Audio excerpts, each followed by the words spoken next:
বাগেরহাট জেলায় ঐতিহ্যবাহী ম্যানগ্রোভ সুন্দরবন রয়েছে বিশ্ব ঐতিহ্যের অন্যতম নিদর্শন ষাট গম্বুজ মসজিদ। এই বাগেরহাট জেলায় ৯টি উপজেলায় অসংখ্য ভোটার দীর্ঘদিন তাদের ভোটাধিকার প্রয়োগ করে ৪ জন এমপি নির্বাচন করে আসছে। কিন্তু অত্যন্ত দুঃখের সাথে বলতে হয়, বর্তমান অন্তর্বর্তীকালীন সরকার ষড়যন্ত্র করে আওয়ামী স্বৈরাচারের দোসরেরা তাদের ষড়যন্ত্রের মাধ্যমে ঐতিহ্যবাহী বাগেরহাট জেলার ৪টি আসনকে ভেঙে 3টি আসন করেছে। আমরা বাগেরহাটবাসী এর তীব্র নিন্দা এবং প্রতিবাদ জানাই। আমরা আশা করছিলাম বাগেরহাটের একটি উপজেলা মোরেলগঞ্জ উপজেলায় 16টি ইউনিয়ন নিয়ে গঠিত। আমরা আশা করেছিলাম 16টি ইউনিয়ন ভেঙে কচুয়ার সাথে 8টি ইউনিয়ন দিয়ে, শরণখোলার সাথে বাকি 8টি ইউনিয়ন দিয়ে আরেকটি আসন আমাদের বৃদ্ধি করা হবে। কিন্তু দেখা গেল তারা একটি আসন বৃদ্ধি করার পরিবর্তে বরঞ্চ 4টি আসন ভেঙে 3টি আসনে রূপান্তরিত করলো। আমরা ঢাকাস্থ বাগেরহাটবাসী আজকে যারা উপস্থিত হয়েছি, বর্তমান অন্তর্বর্তীকালীন সরকারকে হুঁশিয়ার করে দিতে চাই, বাগেরহাট নিয়ে কোনো ষড়যন্ত্র বাগেরহাটবাসী মেনে নেবে না।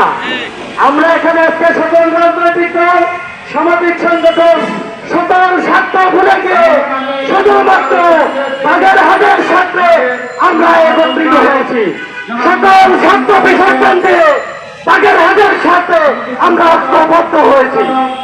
সরকারকে হুঁশিয়ার করে দিতে চাই এবং বর্তমান নির্বাচন কমিশনকে বলতে চাই, বাগেরহাট নিয়ে আপনারা ষড়যন্ত্র করবেন না। আমাদের 5টি আসন না দিলেও আমাদের 4টি আসন যেরকম ছিল সেরকমের বহাল রাখবেন, এই আশা আপনাদের কাছে করি। প্রিয় উপস্থিতি, বাগেরহাটবাসী তাদের আন্দোলন করে কিভাবে তাদের অধিকার আদায় করতে হয়, বিগত দিনের স্বৈরাচার বিরোধী আন্দোলনে বাগেরহাটবাসীর ভূমিকা ছিল প্রশংসনীয়। বিগত দিনে যত আন্দোলন সংগ্রাম হয়েছে, বাগেরহাটবাসী তাদের আন্দোলনের মাধ্যমে জবাব দিয়েছে। বাংলাদেশে বাগেরহাট নামক একটি জেলা রয়েছে। সুতরাং আগামীতে আমাদের 4টি আসন পুনরুদ্ধারের জন্য যত প্রকার আন্দোলন সংগ্রাম করতে হয় আমরা করতে রাজি আছি। আপনাদের যদি আসন এতই কমাতে হয় বা বৃদ্ধি করতে হয়, যদি কমাতেই হয় গোপালগঞ্জ থেকে আপনারা আসন কর্তন করুন। বাংলাদেশে আমাদের সাবেক প্রধানমন্ত্রী বলেছিলেন গোপালগঞ্জের নামই পাল্টে দেওয়া হবে। সুতরাং গোপালগঞ্জের 3টি আসনের কি দরকার? গোপালগঞ্জ থেকে 1টি আসন কেটে আপনারা গাজীপুর দেন, কুমিল্লা দেন, চট্টগ্রাম দেন, আপনাদের ইচ্ছা।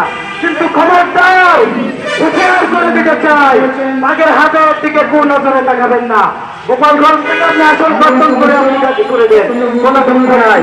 সুতরাং বাগেরহাটবাসীর কাছে আহ্বান, আগামীতে আমাদের 4টি আসন পুনরুদ্ধারের জন্য যত প্রকার আন্দোলন সংগ্রাম আছে আমরা করতে রাজি আছি কিনা ভাইরা?